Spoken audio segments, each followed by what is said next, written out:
Depuis plus de 1000 ans, des pèlerins déferlent de toute l'Europe vers l'extrême ouest de l'Espagne pour s'incliner devant le tombeau de Saint Jacques. L'un des 12 apôtres de Jésus, Jacques, dit le Majeur, évangélisateur de l'Espagne, est décapité par le roi Hérode Agrippa lors de son retour à Jérusalem en l'an 44.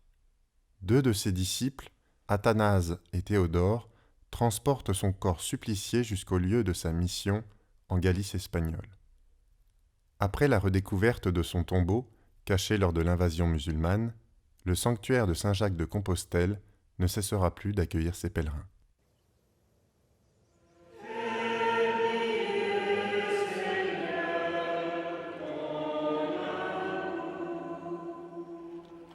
Si, à la grande époque, les pèlerins partaient de chez eux pour rejoindre une grande voie, aujourd'hui, la plupart démarrent d'un sanctuaire emblématique.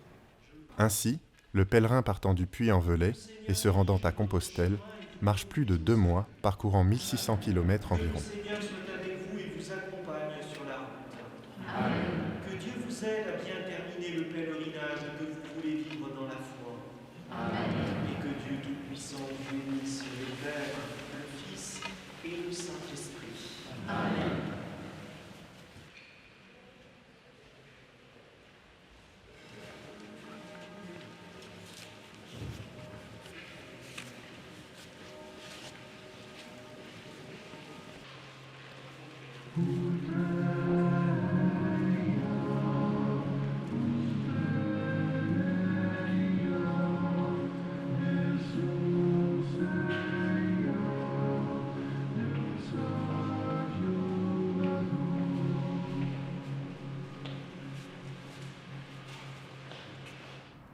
Souvent, on a un regard extérieur sur les pèlerins.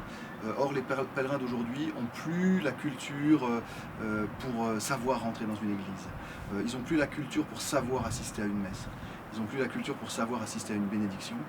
Mais ils ont le cœur. C'est sûr que ici, 80% des marcheurs vont à la messe des pèlerins. Hein, ce qui est quand même énorme. Mais finalement, c'est une minorité qui est catholique pratiquante. Je suis le chemin et tu m'as rejoint. N'aie pas peur. Viens et suis-moi. Ne t'inquiète pas du lendemain, car à chaque jour suffit sa peine.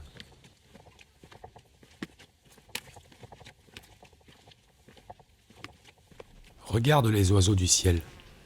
Ils ne sèment ni ne moissonnent. Ils n'amassent point. Regarde les lys des champs. Ils ne peinent ni ne filent. De même, je prends soin de toi. Ne t'inquiète de rien.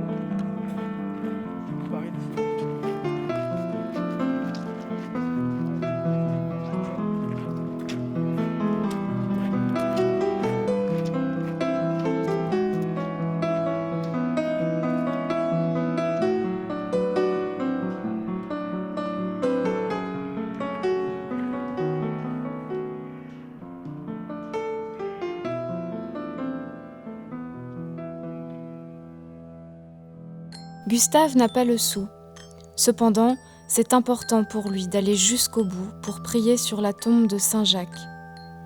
Depuis quelques jours, il a très mal aux pieds. Des cailloux le blessent à travers le trou de sa semelle et le font grimacer. Coupant une route, il voit une voiture s'arrêter un peu plus loin. Le chauffeur lui fait signe et lui dit « Tu ne voudrais pas une paire de godasses neuves par hasard ?» Juste sa pointure, merci le chemin. Il se met à pleurer, bouleversé par ce qui vient de lui arriver. « J'ai jamais eu un truc pareil dans ma vie. »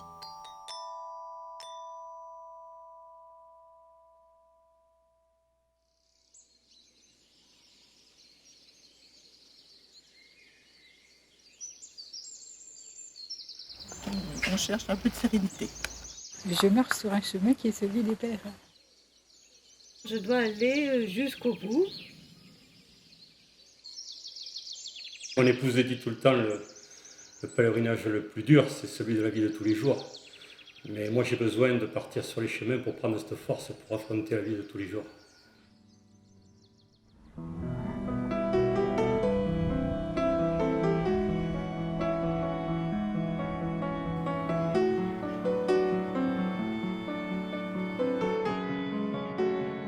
Une nouvelle vie s'instaure, si simple. Manger, boire, dormir, marcher. Si bonne, le goût du pain, la fraîcheur de la source. Si belle, les rencontres vraies, les paysages somptueux.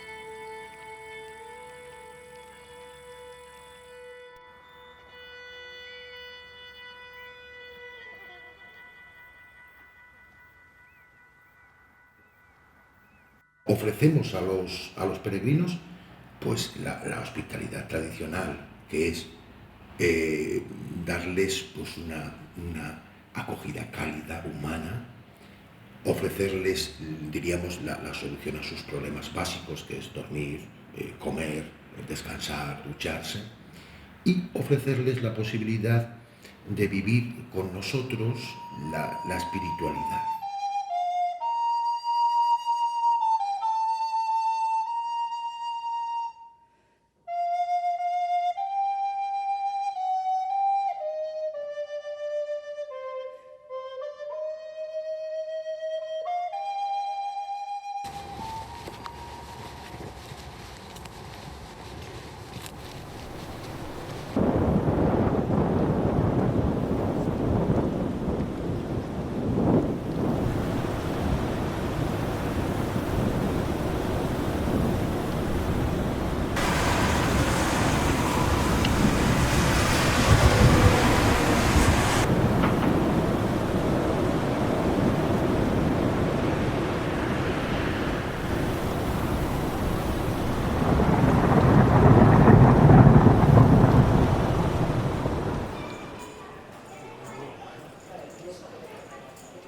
Quand je pense pas à mes pieds qui font mal, je pense à remercier chaque fois que j'ai mal.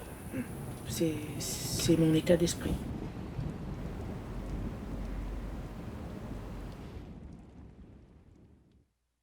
Les pèlerins ont besoin d'être rassurés, je crois. Ils sont toujours en recherche, d'une part sur le plan spirituel, mais sur le plan matériel aussi, quoi. Parce que quand on est pèlerin, on s'écoute beaucoup aussi, et c'est nécessaire, sur les ampoules, sur le chargement du sac, et ça passe par là, quoi, en général. Il y a beaucoup de choses qui passent par ces... Et ce qu'on propose, c'est un accueil chrétien.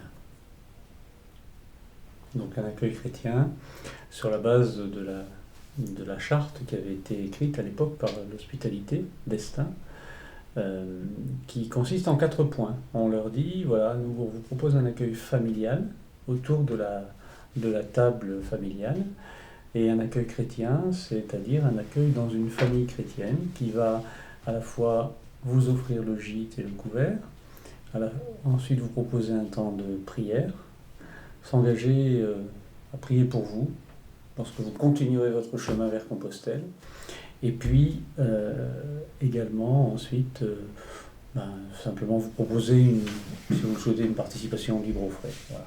La charte se résume en ces 4 points-là, et ce qu'on essaye de faire, nous, c'est vraiment d'intégrer les pèlerins au cœur de la vie familiale, quoi.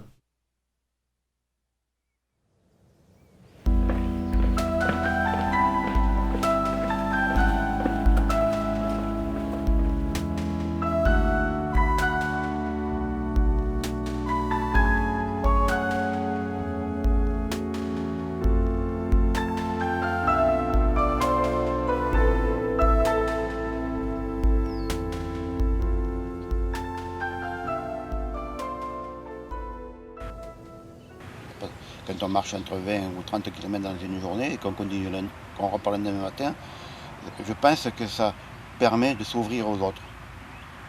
Voilà, donc pour moi c'est ça, au bout d'un certain temps, c'est ça, être un pèlerin, c'est pouvoir se confier, recevoir les soucis des autres, aider les personnes qu'on rencontre. Une personne qui est mal en point, simplement le cas des ampoules qui est connu, on essaie de la soulager, de donner des conseils. Pour moi, le chemin, c'est ça. Le pèlerin, c'est quelqu'un qui marche vers soi, qui marche sur ce chemin de la découverte, de la rectification.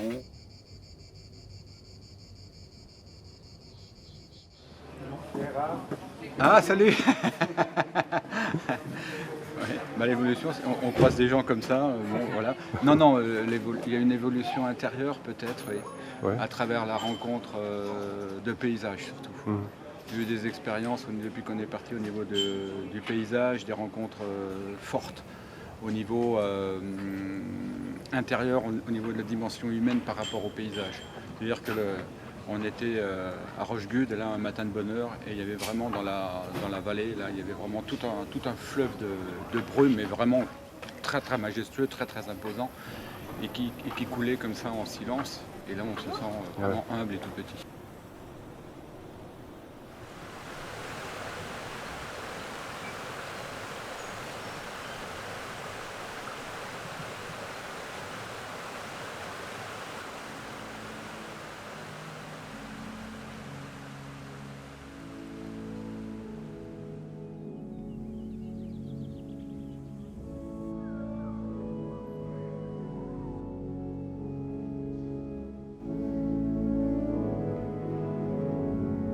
Il ressent les joies et les espoirs de ceux qui, du fond des âges, se sont mis en marche vers l'ouest.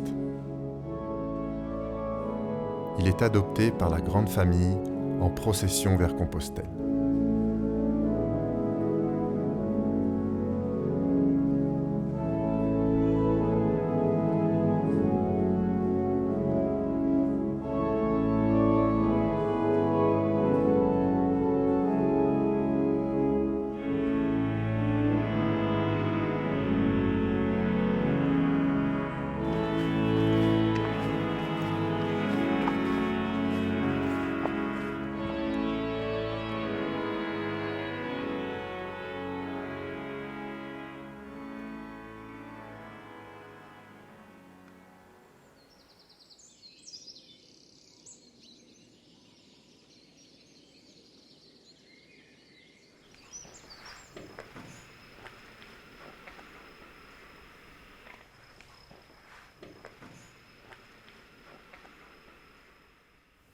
Beaucoup viennent dans cette petite communauté pour y goûter l'esprit du pèlerinage, cet esprit qui est si dur d'ailleurs à définir.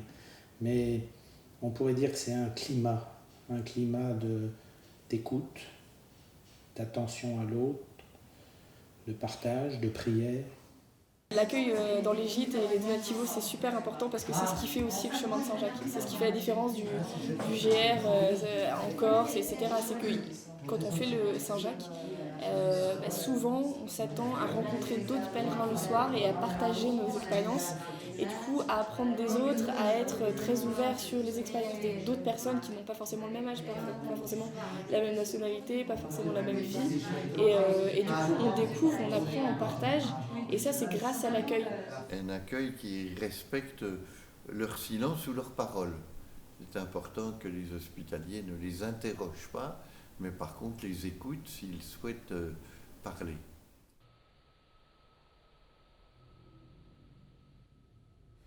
Alors à l'Hospitalité Saint-Jacques, on a choisi de vivre volontairement dans une vie de simplicité pour rejoindre ce que les pèlerins eux-mêmes vivent sur le chemin. Le cadre commercial, on veut s'en éloigner et ne pas le pratiquer pour la bonne raison que nous sommes plutôt dans un échange de dons mutuels, de dons gratuits. C'est pour ça qu'on utilise ce qu'on appelle le donativo. Les personnes mettent dans une petite boîte discrète ce qu'ils veulent pour soutenir l'accueil qui est ici ou pour qu'on puisse continuer à accueillir d'autres pèlerins qui viendront après.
De sanctuaire en sanctuaire, la présence spirituelle des saints du chemin, nos aînés dans la foi, révèle au pèlerin la métamorphose intérieure qui peut s'opérer en lui.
Cet esprit d'accueil, cet esprit de bienveillance chez les hospitaliers que je rencontrais tout au long du chemin.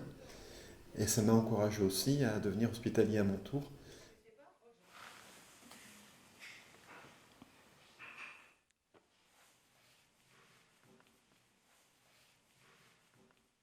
Alors donc j'ai fait le chemin de Saint-Jacques en 1997.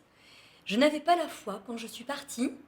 Et j'ai vécu une rencontre intérieure avec le Christ qui m'a absolument bouleversée. Donc j'ai continué à cheminer en fait avec cette expérience jusqu'à Saint-Jacques et ensuite dans les mois et les années qui ont suivi.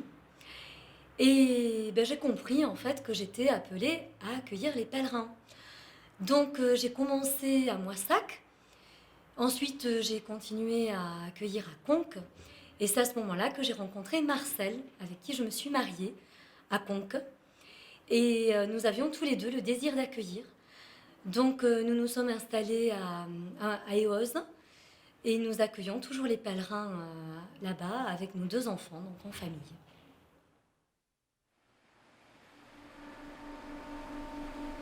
La marche au long cours, qui fait qu'on se retrouve en osmose avec la nature, on rencontre des gens qui sortent de l'ordinaire. Et puis au fur et à mesure que le temps passe, on n'est plus connecté avec la société actuelle, on est connecté avec le chemin.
D'accueil en accueil, de rencontre en rencontre, de confidence en confidence, le brouillard du passé se lève, laissant entrevoir dans une paisible solitude ce qui peut être pardonné, purifié et source de joie.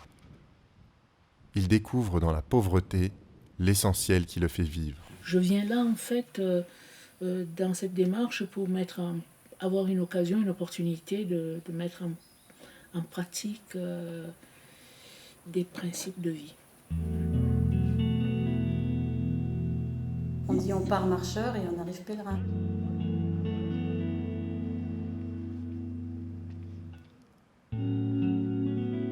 Beaucoup partent avec une motivation sportive ou culturelle ou touristique, et puis le chemin les touche.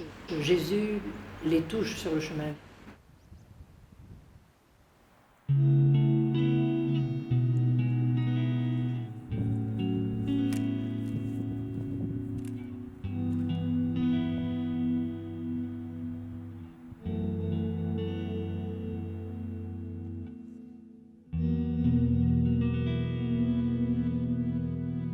Trempés et harassés, deux pèlerins cherchent un abri pour la nuit. Par bonheur, ils rencontrent un couple qui les invite.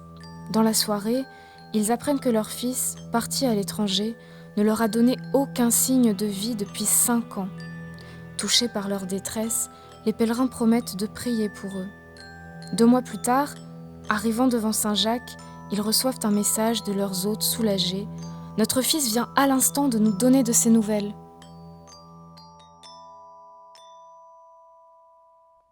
Tu es arrivé au mont de la joie, d'où tu entrevois les tours de la cathédrale de Saint-Jacques de Compostelle. D'où te vient ce regard lavé et lumineux? D'où te vient cette joie que nul ne pourra te ravir?